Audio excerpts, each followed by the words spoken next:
আসসালামু আলাইকুম। আশা করি সবাই ভালো আছো। এইচএসসি প্রাণীবিজ্ঞান একাদশ অধ্যায় জিনতত্ত্ব ও বিবর্তনের চতুর্থ ভিডিও শুরু করছি। আগের 3টি ক্লাসে আমরা জিনতত্ত্বের অংশটুকু নিয়ে আলোচনা করেছি। এই ভিডিওতে বিবর্তন নিয়ে আলোচনা করব। তো প্রথমেই বিবর্তনের ধারণা, যে বিবর্তন বা অভিব্যক্তি, যেটা ইংরেজি হচ্ছে ইভলিউশন। তো এটা আলোচনা করা হয় বিবর্তনবিদ্যা বা ইভলিউশন শাখায়, যেটা হচ্ছে বায়োলজির একটি শাখা। বিবর্তনের ধারণা, দ্য কনসেপ্ট অফ ইভলিউশন, কোন জীবের জনগোষ্ঠীর উত্তরাধিকারযুক্ত বৈশিষ্ট্যে বংশ পরম্পরায় পরিবর্তন, সঞ্চারণ ও অভিযোজনের প্রক্রিয়াকে বিবর্তন বলে। অর্থাৎ বংশ পরম্পরায় আদিকালের যে পূর্বপুরুষ থেকে অপত্য অংশে বা সন্তান সন্ততিতে একটার পর একটা বৈশিষ্ট্য কিভাবে পরিবর্তিত হয়, কিভাবে সঞ্চারিত হয়, এই প্রক্রিয়াটা হচ্ছে বিবর্তন। বিবর্তনের ইংরেজি হচ্ছে ইভলিউশন, যেটা প্রকৃতপক্ষে ল্যাটিন শব্দ ইভলভিয়ার, অর্থ বিকশিত হওয়া বা ধীরে ধীরে উন্মুক্ত হওয়া শব্দ থেকে উৎপত্তি হয়েছে। এমপেডোক্লিস কে বিবর্তনের জনক বলে অভিহিত করা হয়। যোগ্যতমের আকস্মিক সৃষ্টি ও অযোগ্যের বিলুপ্তি সম্পর্কে তিনি জোরালো ধারণা পোষণ করতেন। তিনি ধারণা করতেন যে যোগ্যতম প্রাণীটি সবসময় টিকে থাকবে আর অযোগ্য প্রাণীটি বিলুপ্ত হবে। ডেমোক্রিটাস এই ধারণা পোষণ করতেন যে শরীরের যে কোনো অঙ্গ পরিবেশের সাথে সাথে অভিযোজিত হয়। বিখ্যাত দার্শনিক অ্যারিস্টটল এর মনেও ধারণা ছিল যে নিম্ন স্তরের জীব কতগুলো ধারাবাহিক নিয়নের মধ্য দিয়ে উন্নতির পথে অগ্রসর হয়েছে। অ্যারিস্টটলের পরে ফরাসি বিজ্ঞানী বুফন মত প্রকাশ করেন যে পরিবর্তনশীল পৃথিবীতে বসবাসকারী জীবেরও পরিবর্তন হচ্ছে। অর্থাৎ প্রতিনিয়তই পৃথিবীতে বসবাসকারী যে প্রাণী রয়েছে তাদের পরিবর্তন হচ্ছে। পরবর্তীকালে কয়েকজন বিজ্ঞানী উপযুক্ত তথ্য প্রমাণ সহ বিবর্তনের কলা কৌশল সম্পর্কে মতবাদ প্রচার করেন। এগুলোর মধ্যে ফরাসি প্রকৃতিবিদ জা ব্যাপটিস্ট ল্যামার্ক, ইংরেজি প্রকৃতিবিদ চার্লস ডারউইন, ডাচ বিজ্ঞানী ডে ভ্রিস এবং জার্মান বিজ্ঞানী অগাস্ট ভাইজম্যানের মতবাদ ও সংশ্লেষ মতবাদই প্রধান। বিবর্তনের মতবাদ সমূহের মধ্যে বিবর্তন বাস্তবতা প্রমাণিত হবার পর দ্বিতীয় যে প্রাসঙ্গিক বিষয় এসে পড়ে সেটা হচ্ছে বিবর্তনের পদ্ধতি, অর্থাৎ কিভাবে বিবর্তন ঘটছে। এই পদ্ধতিতে ব্যাখ্যা করার জন্য বিজ্ঞানের অগ্রগতির উপর নির্ভর করে ভিন্ন ভিন্ন সময়ে একাধিক মতবাদ প্রচলিত হয়েছে। জৈব বিবর্তনের প্রধান দুটি মতবাদ, যেটা হচ্ছে ল্যামার্কবাদ ও ডারউইনবাদ, এবং ডারউইনবাদের একটু নতুন রূপ যেটা হচ্ছে নব্য ডারউইনবাদ সম্পর্কে আলোচনা করা হলো। ল্যামার্কিজম বা ল্যামার্কবাদ অথবা অর্জিত বৈশিষ্ট্যের উত্তরাধিকার মতবাদ। ল্যামার্ক ছিলেন একজন ফরাসি দার্শনিক ও প্রকৃতিবিজ্ঞানী। 1744 সালে জন্মগ্রহণ করেন ফ্রান্সে। তার প্রকৃত নাম হচ্ছে Jean Baptiste Pierre Antoine de Monet Chevalier de Lamarck. তিনি বায়োলজি শব্দের প্রবর্তক এবং প্রাণী জগৎকে মেরুদণ্ডী ও অমেরুদণ্ডী এই দুই ভাগে ভাগ করেন। একটা সুসংগঠিত জৈব বিবর্তনবাদের প্রথম প্রবক্তা হিসেবে ল্যামার্ক সুপরিচিত। তার মতবাদটা ছিল অর্জিত বৈশিষ্ট্যের উত্তরাধিকার মতবাদ নামে পরিচিত। ল্যামার্কের সূত্র ছিল কয়েকটি। ডটসন 1960 খ্রিস্টাব্দে বিবর্তন সম্পর্কে ল্যামার্কের যে বিস্তৃত ধারণা ছিল সেটাকে 4টা সূত্রের অধীন করে ব্যাখ্যার সুবিধা করে দেন। সূত্রগুলো হচ্ছে: প্রথম সূত্র বৃদ্ধি, যে প্রত্যেকটা জীব তার জীবনীকালে অন্তঃজীবনী শক্তির প্রভাবে দেহের আকার ও অঙ্গ প্রত্যঙ্গের বৃদ্ধি ঘটাতে চায়। দ্বিতীয় সূত্র পরিবেশের উপর জীবের সক্রিয় প্রচেষ্টা, আঙ্গিক পরিবর্তন, অর্থাৎ সদা পরিবর্তনশীল পরিবেশে অভিযোজনের জন্য সৃষ্ট অভাববোধের উদ্দীপনা ও নিরন্তর প্রচেষ্টার ফলে দেহের আঙ্গিক পরিবর্তন ঘটে। যেমন তার ধারণা ছিল এই যে জিরাফ ছিল আসলে বিড়ালের মতো ছোট্ট একটা প্রাণী, সেটা ওই উদ্ভিদের লম্বা মগডালের পাতা খাওয়ার জন্য আস্তে আস্তে চেষ্টা করতে করতে তার বিবর্তন হয়েছে, এরকম ধারণা করেছিলেন। তৃতীয় সূত্র পরিবেশের ব্যবহার অপব্যবহার, যদি ক্রমাগত ব্যবহারের ফলে একটা বিশেষ অংশ সুগঠিত, আবার অব্যবহারের ফলে ক্রমশ ক্ষুদ্র হয়ে বিলুপ্ত হয়ে যেতে পারে। যদি ক্রমাগত ব্যবহার করা হয় সুগঠিত কার্যক্রম বড় হতে পারে, আর যদি অপব্যবহার বা অব্যবহার করা হয় তাহলে ক্রমশ ক্ষুদ্র হয়ে বিলুপ্ত হয়ে যেতে পারে। আর চতুর্থ সূত্র অর্জিত বৈশিষ্ট্যের উত্তরাধিকার, অর্থাৎ প্রত্যেকটা জীবের জীবদ্দশায় অর্জিত সকল বৈশিষ্ট্য ভবিষ্যৎ বংশধরে সঞ্চারিত হয়। এটা ছিল ল্যামার্কিজমের মতবাদ। তো এখন সমালোচনা, যে ল্যামার্কিজমের কেন অনেক বিজ্ঞানীদের কাছে সমর্থনযোগ্য হয়নি। ল্যামার্কের সমকালীন অনেকে সাময়িক স্বীকৃতি দিলে এই মতবাদ পরবর্তীতে অনেক কারণে সমর্থনযোগ্য হয়নি। কেন? যেমন প্রথমটা, ব্যবহার ও অপব্যবহার তত্ত্বটি সত্য নয়, কারণ শিরা ও ধমনী ক্রমাগত ব্যবহার হলে ওদের আকার আকৃতি কখনো বৃদ্ধি পায় না। ফলে বারংবার ব্যবহারের ফলে কোনো অঙ্গের বৃদ্ধি কিন্তু হতে পারে, কিন্তু ক্রমাগত ব্যবহারের ফলে কোনো অঙ্গের নিষ্ক্রিয়তা বা বিলুপ্তির ঘটনাও কিন্তু বিরল নয়। অর্জিত গুণের বংশানুক্রম সমর্থনযোগ্য নয়, কারণ লেজ কাটা কুকুরের বাচ্চা জন্মসূত্রে লেজহীন হয় না। একইভাবে ইঁদুরের ক্ষেত্রেও এই পরীক্ষাটি করে দেখা হয়েছে। অনেকগুলি ইঁদুরের লেজ কেটে দেওয়া হয়েছে, তারপরে দেখা গেছে যে তারপরেও তার যে সন্তান হচ্ছে সেটা লেজ নিয়েই জন্ম নিচ্ছে। অভাব ও প্রয়োজনের তাগিদে অঙ্গ সৃষ্টির ধারণা সমর্থনযোগ্য না। মানুষের অনেকদিন ধরে আকাশে উড়বার আকাঙ্ক্ষা রয়েছে, কিন্তু পাখির মতো ডানার অভাববোধ থাকা সত্ত্বেও মানুষের দেহে কখনো কিন্তু ডানা গজাবে না, গজায়নি। ইন্দ্রিয় সৃষ্টির পূর্বে ইন্দ্রিয়র জন্য অভাব অনুভূত হওয়ার কথা তো কল্পনাও করা যায় না। ল্যামার্ক ধারণা করতেন ক্রিয়ার ফলেই কোনো অঙ্গের সৃষ্টি হয়, কিন্তু অঙ্গ না থাকলে ক্রিয়ার প্রশ্ন আসলে অবান্তর। অঙ্গ না থাকলে ক্রিয়া হবে কি দিয়ে? তো এই কারণে ল্যামার্কের যে মতবাদ সেটা টিকেনি। ডারউইনিজম বা প্রাকৃতিক নির্বাচন মতবাদ। চার্লস রবার্ট ডারউইন একজন ব্রিটিশ প্রাকৃতিক বিজ্ঞানী ছিলেন। 1859 খ্রিস্টাব্দে প্রকাশিত তার Origin of the Species by Means of Natural Selection নামক গ্রন্থে তিনি অভিব্যক্তি সম্পর্কে তার সুচিন্তিত ও জোরালো মতবাদ প্রকাশ করেন। এই মতবাদ প্রাকৃতিক নির্বাচন মতবাদ বা ডারউইনিজম নামে পরিচিত। ডারউইনিজম বা ডারউইনবাদ। 1858 খ্রিস্টাব্দে ডারউইন ও ওয়ালেস জৈব বিবর্তন সম্পর্কে যে বক্তব্য দিয়েছিলেন তা পরবর্তীতে ডারউইনবাদ নামে পরিচিতি পেয়েছে। এই মতবাদের ভিত্তি দুটি: জীবজগতের কতগুলো বাস্তব ঘটনা পর্যবেক্ষণ এবং বাস্তব ঘটনাবলীর ফলাফল প্রকাশ। এই ভিত্তিমূল দুটির উপর প্রতিষ্ঠিত ডারউইনবাদ বিবর্তন প্রক্রিয়াকে 6 ধাপে ভাগ করেছে। প্রত্যেকটা জীব ওই ধাপগুলো অতিক্রম করেই এক একটা প্রজাতিতে পরিণত হয়। সর্বশেষ ধাপটির বক্তব্য অনুযায়ী ডারউইনবাদকে প্রাকৃতিক নির্বাচন মতবাদ বলা হয়, কারণ প্রজাতি উদ্ভবের ক্ষেত্রে চূড়ান্ত পর্যায়ে প্রকৃতি নির্বাচন করে থাকে কারা টিকে থাকতে সমর্থ বা অসমর্থ। তো এই ঘটনা প্রবাহ হিসাবে এগুলি হচ্ছে বংশবৃদ্ধির উচ্চ হার ও খাদ্য ও বাসস্থানের সীমাবদ্ধতা। তো এই যে খাদ্য বাসস্থানের সীমাবদ্ধতা ও বংশবৃদ্ধির উচ্চ হারে, যাদের বংশবৃদ্ধির উচ্চ হার থাকবে তাদের প্রচুর যেহেতু বংশধর থাকবে, তো তাদের টিকে থাকার চান্স বেড়ে যাবে। তারপর খাদ্য বাসস্থানের সীমাবদ্ধতা, এটাকে জয় করে বাঁচতে হবে, এটা সিদ্ধান্ত হচ্ছে জীবন সংগ্রাম। তারপর জীবন সংগ্রাম আর পরিবৃত্তির অসীম ক্ষমতা, অর্থাৎ এই যে প্রতিকূল পরিবেশে খাপ খাইয়ে নেওয়ার যে ক্ষমতা, এইটার উপর ভিত্তি করে হবে যোগ্যতমের জয়। আর যোগ্যতমের ঊর্ধ্বতন বা জয় সার্ভাইভাল অফ দ্য ফিটেস্ট এবং প্রাকৃতিক নির্বাচনের মাধ্যমে নতুন প্রজাতির আলটিমেটলি উৎপত্তি হয়। এই যে প্রথম থেকে পরিবর্তন হতে হতে এই প্রক্রিয়াগুলোর মধ্যে দিয়ে একটা নতুন প্রজাতির উৎপত্তি হতে পারে বলে ডারউইনের মতবাদ ছিল।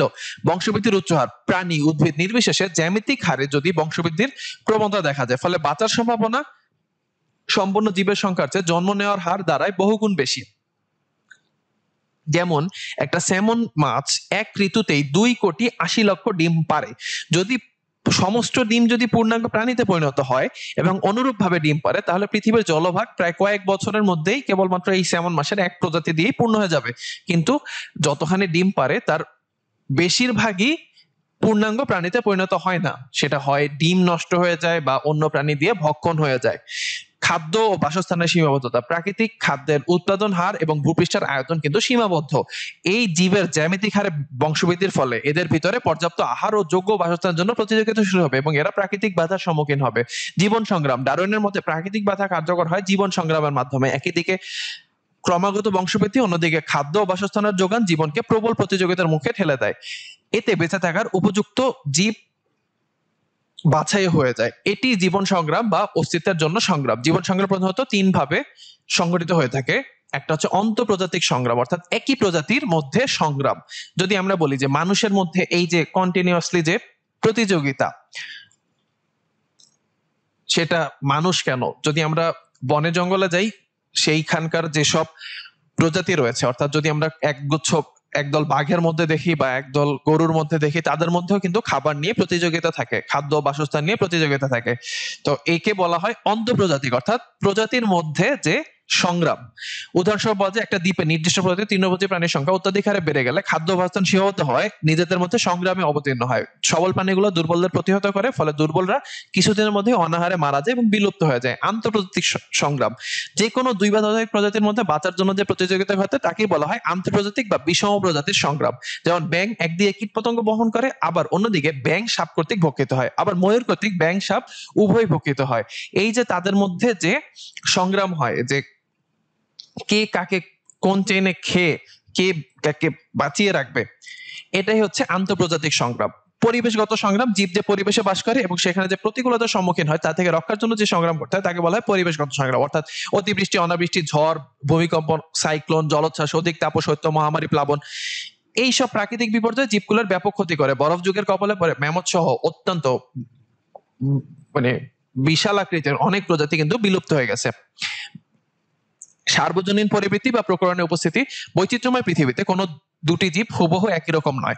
এমনকি একই পিতামাতা সন্তানের মধ্যে কিছুটা সাদৃশ্য থাকলেও তারা কখনোই হুবহু একই রকম হয় না, তাদের কিছু পার্থক্য থাকেই। আর এই পার্থক্যগুলোই পরিবৃত্তি বা প্রকরণ নামে পরিচিত। ডারউইন মনে করতেন যে জীবন সংগ্রামের ফলে জীবদেহে যে পরিবৃত্তি ঘটে তা বংশগতির মাধ্যমে স্থানান্তরিত হয়। পরিবৃত্তি দুই ধরনের, একটা হচ্ছে ধারাবাহিক, একটা অধারাবাহিক। ধারাবাহিক পরিবৃত্তিতে জীবের এক বা একাধিক বৈশিষ্ট্যের পরিবর্তন ঘটে। এসব পরিবর্তন পারিপার্শ্বিকতার সাথে অভিযোজিত হয়ে ক্রমশ পূর্ণতা প্রাপ্ত হয় এবং নতুন প্রজাতি সৃষ্টির লক্ষ্যে এগিয়ে যায়। অর্থাৎ একটু একটু একটু করে ধারাবাহিক প্রবৃত্তি আস্তে আস্তে চেঞ্জ হয়, আস্তে আস্তে পরিবর্তন হয় হঠাৎ এইভাবে পরিবর্তন হতে হতে এক সময় নতুন প্রজাতি সৃষ্টি হয়। ডারউইন এই পরিবৃত্তিকে বিবর্তনের ক্ষেত্রে প্রয়োজনীয় কাঁচামাল বিবেচনা করেন। অধারাবাহিক পরিবৃত্তি কি? আকস্মিক, অনিয়মিত এবং অধিকাংশ ক্ষেত্রেই ক্ষতিকর। কয়েকটি প্রজাতি সৃষ্টির ব্যাপারে এই ধরনের পরিবৃত্তির তেমন উল্লেখযোগ্য, কাজেই প্রজাতি সৃষ্টির ব্যাপারে এই ধরনের পরিবৃত্তি তেমন উল্লেখযোগ্য ভূমিকা নেই, কিন্তু ধ্বংস করার ক্ষেত্রে কিন্তু যথেষ্ট ভূমিকা রয়েছে। যোগ্যতমের ঊর্ধ্বতন, সার্ভাইভাল অফ দ্য ফিটেস্ট, অর্থাৎ জীবন সংগ্রামে যে জীব সবচেয়ে যোগ্য এবং অনুকূল প্রকরণ গ্রহণ করতে সমর্থ হবে শুধুমাত্র সেই প্রতিদ্বন্দ্বী জীবন সংগ্রামে টিকে থাকবে। পক্ষান্তরে জীবন সংগ্রামে যে অযোগ্য সে নিশ্চিহ্ন হয়ে যাবে। এই কারণেই ডাইনোসরের বিলুপ্ত হয়েছে। প্রাকৃতিক নির্বাচন, যেসব জীবের মধ্যে অনুকূল পরিবৃত্তি আছে তাদের নির্বাচন ও লালন পালন করে প্রকৃতি। তো সুবিধাজনক পরিবৃত্তিধারী জীব পরিবেশের সাথে নিজেকে মানিয়ে নিতে পারে এবং অযোগ্যদের তুলনায় বেশি হারে বংশ বিস্তার করতে পারে। এভাবে যুগ যুগ ধরে প্রকৃতির মাধ্যমে নির্বাচিত হয়ে প্রাণী উদ্ভিদের নতুন নতুন প্রজাতি সৃষ্টি হয়ে আসছে। ডারউইনবাদের সমালোচনা, যৌক্তিক দিক বা সফলতা। ডারউইনবাদের মূল বক্তব্যগুলো ছিল বংশবৃদ্ধির উচ্চহার, জীবন সংগ্রাম অনেকাংশেই বাস্তব। বিবর্তনবাদের ব্যাখ্যা প্রসঙ্গে আজ পর্যন্ত যেসব প্রমাণ পাওয়া গেছে তা ডারউইনবাদের সমর্থক। অতীতের অনেক বিশালদেহী জীব জীবন সংগ্রামে ব্যর্থ হয়ে প্রকৃতি থেকে বিলুপ্ত হয়ে গেছে। অভিযোজনে ব্যর্থ বহু প্রাণী ও উদ্ভিদের বিলুপ্তি ডারউইনবাদকে সমর্থন যোগায়। প্রকৃতিতে একই প্রজাতির দুইটি জীব হুবহু একরূপ নয়, এটা প্রকৃতিতে প্রকরণের উপস্থিতি প্রমাণ করে। অযৌক্তিক দিকগুলো কি? সেটা হচ্ছে জীবন সংগ্রামে যোগ্যতমের উদ্ভবের কথা বলা হলে কিভাবে উপযুক্ত প্রকরণ উদ্ভব হলো সেই কথা সম্পর্কে ডিটেইলে কিছু বলা হয়নি। জীব জগতের সব নির্বাচন প্রাকৃতিক নির্বাচন নয়। প্রাকৃতিক নির্বাচন কোন জীবদেহে নিষ্ক্রিয় অঙ্গের উপস্থিতি ব্যাখ্যা করতে অক্ষম। ডারউইন যে কোনো ধরনের প্রকরণ বা পরিবৃত্তিকে বংশগত বলে মনে করতেন, কিন্তু আমরা জানি কেবল জনন কোষে সংঘটিত প্রকরণগুলোই বংশানুসরণযোগ্য। একই প্রজাতির বিভিন্ন সদস্যের মধ্যে যে পার্থক্য দেখা যায় তার ভিত্তিতে নতুন প্রজাতি সৃষ্টির সম্ভাবনা খুবই কম। নব্য ডারউইনবাদ প্রাথমিক পর্যায়ে অগাস্ট ভাইসম্যান ও তার অনুগামীরা ডারউইন মতবাদের দুর্বল দিকগুলো চিহ্নিত করে নতুন জ্ঞানের আলোকে সবল করে তোলেন। ভাইসম্যান ও তার অনুগামীদের মধ্যে ডারউইনের প্রাকৃতিক নির্বাচন মাত্রার নবমূল্যায়নকে বলা হয় নব্য ডারউইনবাদ। ভাইসম্যানের গবেষণা থেকে প্রমাণিত হয় যে জীবদেহে পরিবেশ উদ্ভূত বাহ্য প্রভাব বংশানুসৃত হয় না। অর্থাৎ কোন জীবে যদি পরিবেশের কারণে কোনো নতুন বৈশিষ্ট্য আসে, কোনো অভিযোজন হয়, সেটা দেহকোষে যদি হয় সেটা বংশানুসৃত অর্থাৎ বংশ গতির মাধ্যমে বা বংশানুক্রমে সরবরাহ হয় না। তিনি প্রজন্মের পর প্রজন্ম ইঁদুর ছানার লেজ কেটে কোনো প্রজন্মে ছানার লেজের দৈর্ঘ্য কমতে দেখেননি। 1896 সালে তিনি তার জার্ম প্লাজম সোমাটোপ্লাজম মতবাদে উল্লেখ করেন যে জীবের জননে অবস্থিত জনন কোষ থেকে জার্ম প্লাজম আর দেহের অবশিষ্ট কোষ থেকে সোমাটোপ্লাজমে।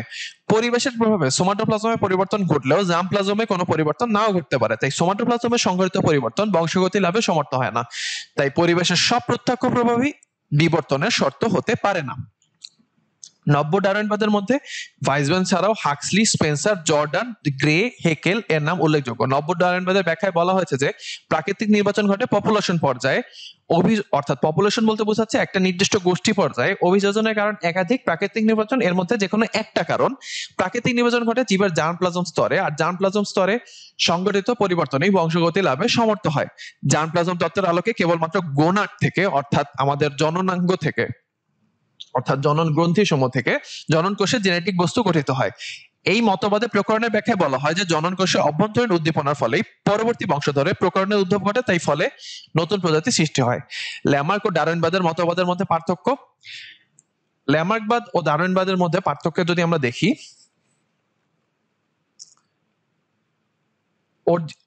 মতবাদের যদি শিরোনামে বলা হয়েছে ল্যামার্কবাদ ছিল অর্জিত গুণের উত্তরাধিকার মতবাদ, আর ডারউইনবাদ হচ্ছে প্রাকৃতিক নির্বাচন মতবাদ। প্রবর্তনকাল 1809, আর এটা ছিল ডারউইনবাদ 1859 খ্রিস্টাব্দে পরে এসেছে। প্রকাশিত বইয়ের নাম এমসিকিউতে প্রায়ই আসে, মনে রাখতে হবে, ফিলোসফিক, জুওলজিক, আর হচ্ছে Origin of the Species by Means of Natural selections. মূল প্রতিপাদ্য কি? অন্তর্নিহিত প্রাণশক্তি, পরিবেশের প্রত্যক্ষ প্রভাব, জীবের সক্রিয় প্রচেষ্টা, আঙ্গিক পরিবর্তন, অঙ্গের ব্যবহার অব্যবহার এবং অর্জিত গুণাবলীর উত্তরাধিকার। আর ডারউইনবাদের মূল প্রতিপাদ্য ছিল বংশগতির উচ্চ, খাদ্য বাসস্থানের সীমাবদ্ধতা, জীবন সংগ্রাম, প্রকরণ তৈরি, যোগ্যতমের জয় এবং প্রাকৃতিক নির্বাচন এবং নতুন প্রজাতির সৃষ্টি। বৈশিষ্ট্য সৃষ্টির কারণ ছিল প্রচেষ্টা, ব্যবহার অব্যবহার, আর এখানে ডারউইনবাদে প্রকরণ। বৈশিষ্ট্য নির্বাচন দায়ী জীবসত্তা, এখানে প্রকৃতি। অস্তিত্ব রক্ষার সংগ্রাম এখানে মান্য করা হয় না, এখানে মান্য করা হয়। আর গ্রহণযোগ্যতা কম, অনাদৃত ও পরিত্যক্ত। ল্যামার্কবাদের বলা যায় বর্তমানে একরকম পরিত্যক্তই, আর ডারউইনবাদ অধিক সমাদৃত ও গ্রহণযোগ্য। বিবর্তনের সপক্ষে প্রমাণগুলি হচ্ছে কিছু অঙ্গসংস্থানিক প্রভাব, ভূনতত্ত্বীয় প্রমাণ, জীবাশ্মগত প্রমাণ, শ্রেণীবিন্যাসগত, শারীরবৃত্তীয় এবং কোষতাত্ত্বিক, জিনতত্ত্বীয়, ভৌগোলিক প্রমাণ। অঙ্গসংস্থানের প্রমাণ কি কি রয়েছে? জীববিজ্ঞানের যে শাখায় জীবের গঠন সম্পর্কে আলোচনা করা হয় তাকে বলা হয় অঙ্গসংস্থান, মরফোলজি। অর্থাৎ এটা বাহ্যিকও হতে পারে, অভ্যন্তরীণ হতে পারে। বাহ্যিক হলে আমাদের এই যে হাত, পা, চোখ, নাক এই যে রয়েছে এদের গঠন সম্পর্কে আলোচনা করব। ভিতরে হলে আমাদের যে ভিতরের যে অভ্যন্তরীণ বলতে আমাদের ভিতরের যে অঙ্গ প্রত্যঙ্গ সমূহ সেগুলো নিয়ে আলোচনা করব। Heart, liver, kidney. তুলনামূলক শারীরস্থান, কম্পারেটিভ অ্যানাটমি, যেটা হচ্ছে মেরুদণ্ডী প্রাণীর হৃৎপৃষ্ঠের প্রকোষ্ঠ। বিভিন্ন মেরুদণ্ডী প্রাণীর হৃৎপিণ্ডের গঠনে দেখা যায় যে তুলনামূলক পর্যবেক্ষণে মাছে 2 প্রকোষ্ঠ, উভচরায় 3 প্রকোষ্ঠ, সরীসৃপে আংশিক 4 বিশিষ্ট হলেও পাখি আর স্তন্যপ্রাণীতে গিয়ে সম্পূর্ণ 4 প্রকোষ্ঠ বিশিষ্ট হৃৎপিণ্ড রয়েছে। মাছে 2 প্রকোষ্ঠ থাকে, উভচরে 3 প্রকোষ্ঠ থাকে, সরীসৃপে অসম্পূর্ণ 4 প্রকোষ্ঠ, পাখি আর স্তন্যপায়ীতে সম্পূর্ণ 4 প্রকোষ্ঠ থাকে। তারপর মেরুদণ্ডী প্রাণীর মস্তিষ্কের ক্ষেত্রে দেখা যায় যে মাছ থেকে শুরু করে স্তন্যপায়ীর মস্তিষ্ক 5টি ভাগে বিভক্ত। বিবর্তনের সোপানে যতই উপর দিকে যাওয়া যায় ততই অপেক্ষাকৃত সরল গঠনের মূল কাঠামোটির ক্রমিক জটিলতা দেখা যায়। বিশেষ করে সেরেব্রাম ও সেরেবেলামের গঠনে অনেক বৃদ্ধি পায়। যে আমরা দেখতে পাচ্ছি যে একদম ছোট্ট মস্তিষ্ক থেকে আস্তে আস্তে দেখা যাচ্ছে স্তন্যপায়ীর ক্ষেত্রে সেটা কত বড়, এবং মানুষের সেটা সবচেয়ে বড় হয়ে দাঁড়ায়। আমরা দেখতে পাচ্ছি যে সেরেব্রাম এবং সেরেবেলামের আকৃতি তুলনামূলকভাবে অস্থিময় মাছ থেকে স্তন্যপায়ীতে অনেকখানি বৃদ্ধি পায়। তারপরে সমসংস্থ ও সমবৃত্তীয় অঙ্গ, যেসব অঙ্গের উৎপত্তি ও অভ্যন্তরীণ গঠনের ভিত্তি এক তাদেরকে বলা হয় সমসংস্থ অঙ্গ। অর্থাৎ মেরুদণ্ডী প্রাণীর মধ্যে আমরা যদি বলি যে বিভিন্ন মেরুদণ্ডের অগ্রভাগ, যেমন পাখির ডানা, বাদুড়ের ডানা, তিমি বা সিলের ফ্লিপার, দাঁড়ের মতো যে হাত, অর্থাৎ দাঁড় বলতে বৈঠা, নৌকার বৈঠা যেটা সেটাকে দাঁড় বলা হয়, দাঁড়ের মতো যে হাত। তারপর ঘোড়া বা বিড়ালের অগ্রপদ, মানুষের হাত, এইগুলো হচ্ছে সমসংস্থ অঙ্গের উদাহরণ। অর্থাৎ অ্যানাটমিক্যালি বা গঠনগতভাবে একই ধরনের কাজ করে বা একই জায়গায় থাকে, এরা হচ্ছে সমসংস্থ অঙ্গ। তো এই যে দেখা যাচ্ছে মানুষের হাতের গঠনে তোমরা দেখতে পাচ্ছ যে হাড় কিন্তু প্রায় একই ধরনের। এই যে মানুষের হিউমেরাস, তারপর হচ্ছে রেডিয়াস, আলনা, এরপর কার্পাল। এইখানে বিড়ালের সামনের পায়ের ক্ষেত্রে কিন্তু একই ধরনের গঠন দেখা যায়। তিমির ফ্লিপারের ক্ষেত্রে বা বাদুড়ের ডানার ক্ষেত্রেও একই ধরনের গঠন দেখা যায়। এটাও বিবর্তনের সপক্ষে যুক্তি দেয়। সমবৃত্তীয় অঙ্গ, মানুষের অঙ্গ গঠনগত দিক থেকে আলাদা কিন্তু কাজের দিক থেকে এক, সেগুলোকে বলা হয় সমবৃত্তীয় অঙ্গ। অর্থাৎ পাখির ডানা, প্রজাপতির ডানা, এদের গঠন অনেক পার্থক্য কিন্তু কাজ করে একই। পাখি ও প্রজাপতির ডানা পরীক্ষা দেখা যায় যে এরা ডানার সাহায্যে উড়ে বেড়ায়, ডানার কাজও এক, কিন্তু গঠন ও পরিসংখ্যানের কোনো মিল নেই। এক্ষেত্রে সমবৃত্তীয় অঙ্গের বাহকদের মধ্যে জ্ঞাতিতাত্ত্বিক কোনো সম্পর্ক থাকে না। যেমন বাদুড়ের ডানা, পাখির ডানা আর পতঙ্গের ডানার মধ্যে চিত্র দেখা যাচ্ছে। নিষ্ক্রিয় অঙ্গ সমূহ, প্রচলিত ধারণায় যেসব অঙ্গ এক সময় পূর্বপুরুষের দেহে সুগঠিত কার্যক্ষম ছিল কিন্তু পরবর্তী বংশধরের দেহে গুরুত্বহীন, অগঠিত এবং অকার্যকর অবস্থায় পাওয়া গেছে সেগুলোকে নিষ্ক্রিয় অঙ্গ বলে। মানবদেহের শতাধিক নিষ্ক্রিয় অঙ্গের মধ্যে সন্ধান পাওয়া গেছে, যেমন হচ্ছে চোখের ভিতরের দিকের কোনায় উপপল্লব বা নিকটেটিং মেমব্রেন, আকেল দাঁত সহ কয়েক ধরনের দাঁত, গায়ের লোম, বহিঃকর্ণের 3টি করে কর্ণপেশি, লেজ না থাকলেও পুচ্ছাস্থি এবং বৃহদান্তের সাথে যুক্ত অ্যাপেন্ডিক্স ইত্যাদি। যদিও বর্তমানে কিন্তু অ্যাপেন্ডিক্সকে বলা হচ্ছে অ্যাপেন্ডিক্স মোটেই অকার্যকর নয়, কারণ অ্যাপেন্ডিক্সে অ্যাপেন্ডিক্স কিন্তু আমাদের একটা গুরুত্বপূর্ণ লিম্ফয়েড অর্গান বলা হয়, যেটা হচ্ছে টি লিম্ফোসাইট বা আমাদের প্রতিরক্ষাকারী কোষ তৈরি করে। এই যে চোখের নিকটেটিং মেমব্রেন দেখা যাচ্ছে, চোখের ভিতরের কোণার দিকে যে এক ধরনের পর্দা থাকে, তারপর বুকের লোম, তারপর কানের অরিকুলার পেশি যেটা কোনো কাজ নেই, তারপর হচ্ছে তোমার অ্যাপেন্ডিক্স, পিরামিডীয় পেশি, তারপর অ্যাবডোমেন মাসেল ইত্যাদি। বিভিন্ন স্তন্যপায়ী প্রাণীতে এগুলোর সক্রিয় ভূমিকা এখনো দেখা যায়। গরু কান নাড়াতে পারে কিন্তু মানুষ পারে না। মানুষের লেজের কশেরুগুলো একত্রিত হয়ে ছোট্ট অস্থিপিণ্ড বা কক্সিক্স হিসাবে অবস্থান করে মেরুদণ্ডের পশ্চাৎ প্রান্তে, কিন্তু মানুষের এখন এগুলার কোনো দরকার হয় না। বিবর্তনের মাধ্যমে নিষ্ক্রিয় অঙ্গে রূপান্তরিত হয়েছে বলে ধারণা করা হয়। ভ্রূণতত্ত্বীয় প্রমাণ। ভ্রূণতত্ত্ব, তুলনামূলক ভ্রূণতত্ত্ব এবং পরীক্ষামূলক ভ্রূণতত্ত্ব জৈব বিবর্তনের অন্যতম প্রত্যক্ষ প্রমাণ বলে অনেকে মনে করেন। প্রতিটি বহুকোষী প্রাণী এক একটা জাইগোট থেকে পরিস্ফুট হয়। মানুষ সহ সকল বহুকোষীতেই জাইগোটের বিভাজন মূলত একরকম। যেসব পূর্ণাঙ্গ প্রাণী গঠনগত সম্বন্ধ পরতায় আবদ্ধ তাদেরকে পরিস্ফুটন পদ্ধতিও সদৃশ। অর্থাৎ যেসব পূর্ণাঙ্গ প্রাণীর গঠন কাছাকাছি রকম দেখতে হবে, তাদের পরিস্ফুটন পদ্ধতি অনেকটা একই রকম। পরে বিভিন্ন গোষ্ঠীতে পরিস্ফুটন পদ্ধতি রীতি বিভিন্ন রূপ নেয়। ভ্রূণের এই সাদৃশ্য লক্ষ্য করেন জার্মান বিজ্ঞানী কার্ল ভন বেয়ার। বলেছেন যে ভ্রূণাবস্থায় একটা জীব তার আদি ইতিহাসকে সংক্ষিপ্ত করে প্রকাশ করে। তার মতে বিশেষ বিশেষ বৈশিষ্ট্য আবির্ভাবের আগে সাধারণ বৈশিষ্ট্যসমূহের উদ্ভব ঘটে। সাধারণ বৈশিষ্ট্য থেকে অবশেষে বিশেষ বৈশিষ্ট্যগুলো উদ্ভূত হয়। আর ভ্রূণাবস্থায় একটা প্রাণী তাড়াতাড়ি অন্য প্রাণীর গঠন ত্যাগ করে এবং একটা শিশু প্রাণীকে তার নিম্ন স্তরের প্রাণী গোষ্ঠীর পূর্ণাঙ্গ দশার মতো দেখায়।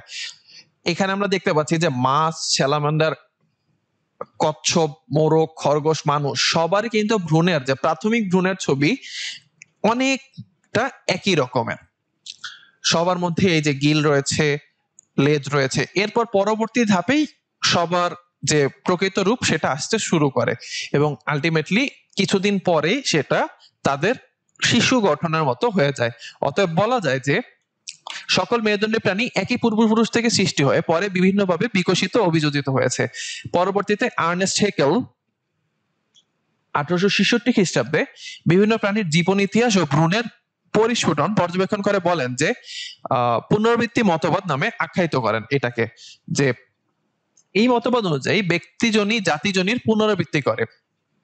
অর্থাৎ একটা জীবের ভ্রূণের পরিস্ফুটনকালে তার পূর্বপুরুষের ক্রমবিকাশের ঘটনাবলী পুনরাবৃত্ত হয়। অর্থাৎ বলা হচ্ছে যে যেহেতু এই যে আমরা দেখলাম একটু আগে যে ভ্রূণগুলি একই রকম, অর্থাৎ ভ্রূণগুলি একই রকম, তাই ধারণা করা হয় যে পূর্বপুরুষও এই যে এই প্রাণীগুলির পূর্বপুরুষও ছিল একই। তো জীবাশ্ম গঠীয় বা ভূতত্ত্বীয় প্রমাণ। জীবাশ্ম বা ফসিল হচ্ছে ল্যাটিন ফসিল শব্দ থেকে এসেছে, ইংরেজি ফসিল শব্দ।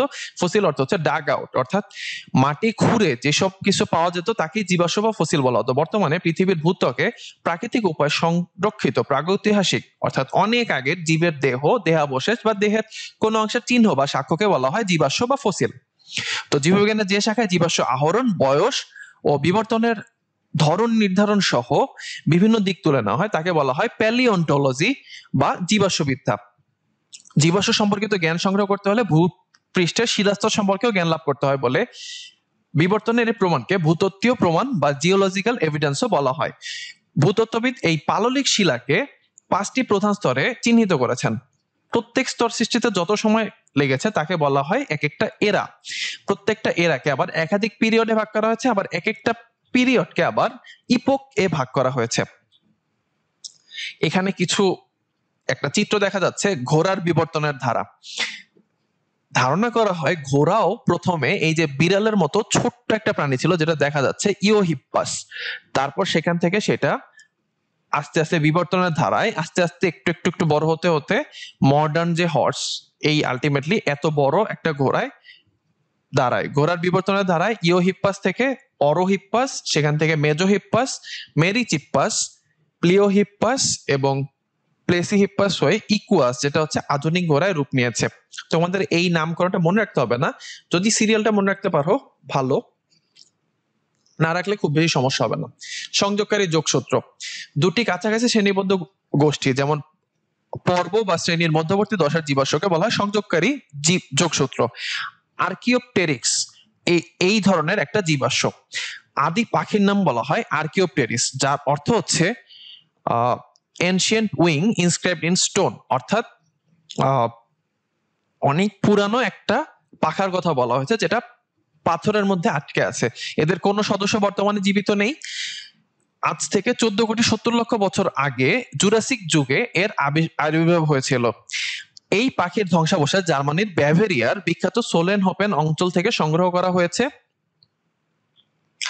মোট 10টি জীবাশ্ম আবিষ্কৃত হয়, যার মধ্যে সর্বশেষটি আবিষ্কৃত হয়েছে 2007 সালে। আর্কিওপটেরিক্সের মধ্যে সরীসৃপ ও পাখি উভয় শ্রেণীর কিছু বৈশিষ্ট্যের উপস্থিতির জন্য একে সংযোগকারী যোগসূত্র হিসাবে আলোচনা করা হয়। অর্থাৎ ধারণা করা হয় যে পাখি আসলে সরীসৃপ থেকে উদ্ভূত হয়েছে।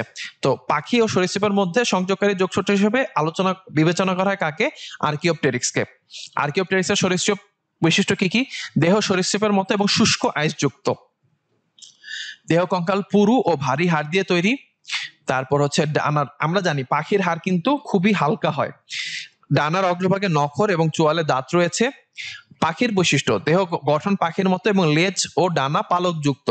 দেহের হাড়ে সংস্থাপন পাখির মতো ডানা বিশিষ্ট এবং ঠোঁট চঞ্চুতে পরিবর্তিত। বিজ্ঞানীদের ধারণা পাখির উৎপত্তি হয়েছে সরীসৃপ পাখিদের মধ্যবর্তী প্রাণী আর্কিওপটেরিক্স থেকে। নিম্নতর সরীসৃপ প্রাণী থেকে উন্নত প্রাণীদের বিবর্তনের ক্ষেত্রে আর্কিওপটেরিক্স একটা গুরুত্বপূর্ণ প্রাণী। বিজ্ঞানী হাক্সলে যথার্থই বলেছেন যে বার্ডস আর গ্লোরিফাইড রেপটাইলস, অর্থাৎ পাখিরা হচ্ছে মহিমান্বিত সরীসৃপ। এটা হচ্ছে আর্কিওপটেরিক্স একটা কাল্পনিক চিত্র। জীবন্ত জীবাশ্ম, লিভিং ফসিল, যেসব প্রাণী সুদূর অতীতে উৎপত্তি লাভ করে আজও অঙ্গসংস্থানিক ও শারীরবৃত্তীয় কাজের অপরিবর্তিত রূপ নিয়ে পৃথিবীতে বেঁচে আছে, অথচ এদের সমসাময়িক ও সমগোত্রীয় প্রায় সবাই বহু আগে বিলুপ্ত হয়েছে, এবং যারা পর্ব থেকে পর্বের শ্রেণী থেকে শ্রেণীর উদ্ভবের নিদর্শন বহন করে চলেছে, তা সেগুলোকে বলা হয় জীবন্ত জীবাশ্ম বা লিভিং ফসিল। এরকম কিছু লিভিং ফসিলের চিত্র আমরা দেখতে পাচ্ছি। যে প্লাটিপাস এই ধরনের একটা লিভিং ফসিল। এদের কিছু বৈশিষ্ট্য যেমন ডিম, রেচনতন্ত্র সরীসৃপ শ্রেণীর মতো, আবার কিছু বৈশিষ্ট্য যেমন স্তন গ্রন্থি, লোম, এরা হচ্ছে স্তন্যপায়ের মতো। এছাড়া লিমুলাস, আর্থ্রোপড, স্ফেনোডন সরীসৃপ, তারপর ল্যাটিমারিয়া মাছ, এরাও জীবন্ত জীবাশ্ম। অনেক আদি প্রাগৈতিহাসিক জীব, কিন্তু তারা এখনো টিকে আছে। শ্রেণীবিন্যাসগত প্রমাণ: সমগ্র জীবজগতে প্রাণী উদ্ভিদ দুই জগতে ভাগ করা হয়েছে। এগুলো আবার পর্ব, ফাইলাম, শ্রেণী, বর্গ, গণ, প্রজাতি ইত্যাদি উপবিভাগে বিভক্ত। আর শারীরবৃত্ত জীবরসায়নগত প্রভাব: জীবন রাসায়নিক বিশ্লেষণে দেখা যায় যে সকল প্রাণী উদ্ভিদের একই ধরনের কতগুলো জৈবিক উপাদান রয়েছে, যেমন আমিষ, শর্করা, নিউক্লিক অ্যাসিড, এনজাইম, হরমোন। এইসব উপাদানের আণবিক ও গঠনগত মিলও লক্ষণীয়। আদিতম জীব থেকে জটিলতম জীবে এই সব উপাদানের উপস্থিতি বিবর্তনের প্রমাণ বহন করে। কোষতাত্ত্বিক প্রমাণ: উদ্ভিদ প্রাণীর কোষের মৌলিক গঠন ও বিভাজন পদ্ধতি প্রায় একই রকম। আণবিক পর্যায়ে সজীব কোষ অঙ্গাণুগুলো যেমন মাইটোকন্ড্রিয়া, রাইবোজোম, লাইসোজোম, গলজি বস্তু, ক্রোমোজোম সবগুলোর গঠনই প্রায় সদৃশ। তাই বলা যায় উদ্ভিদ প্রাণী একই পূর্বপুরুষ থেকে উদ্ভূত হয়েছে। জিনতাত্ত্বিক প্রমাণ: বিভিন্ন জীবের মধ্যে সমতা বৈষম্যের কারণে যে জিনগত গড়ন, তা সাম্প্রতিক বছরগুলোতে বিভিন্ন গবেষণার মাধ্যমে সুপ্রতিষ্ঠিত। ড্রসোফিলার বিভিন্ন প্রজাতির ক্রোমোজোমগত বৈশিষ্ট্যের উপর ভিত্তি করে তাদের পূর্বপুরুষ নির্ধারণ করা যায়, এবং এই সত্যই প্রকাশিত হয় যে ওরা একই পূর্বপুরুষের বৈশিষ্ট্য উত্তরাধিকার সূত্রে বহন করে চলেছে। ভৌগোলিক বিস্তৃতিগত প্রমাণ: যে প্রাণীদের বিস্তারের উপর ভিত্তি করে প্রাণীবিজ্ঞানী আলফ্রেড রাসেল ওয়ালেস 1870 সালে পৃথিবীকে 6টি অঞ্চলে ভাগ করেছেন। এই 6টি অঞ্চলের এক এক অঞ্চলের জীবের সাথে অন্য অঞ্চলের জীবের সাদৃশ্য খুব কমই। 6টি অঞ্চলের প্রত্যেকটি অঞ্চলের প্রাণী বৈচিত্র্য আলাদা আলাদা, জীব বৈচিত্র্য আলাদা আলাদা দেখা যায়। তো এরই সাথে আমাদের একাদশ অধ্যায়ের অর্থাৎ জিনতত্ত্ব ও বিবর্তন শেষ হচ্ছে। আশা করি তোমরা এই চ্যাপ্টারের ব্যাপারে একটা ভালো ধারণা নিতে পেরেছো। আবার ইনশাল্লাহ পরবর্তীতে কোনো ভিডিওতে দেখা হবে তোমাদের সাথে। সেই পর্যন্ত সবাই ভালো থাকো। ধন্যবাদ সবাইকে।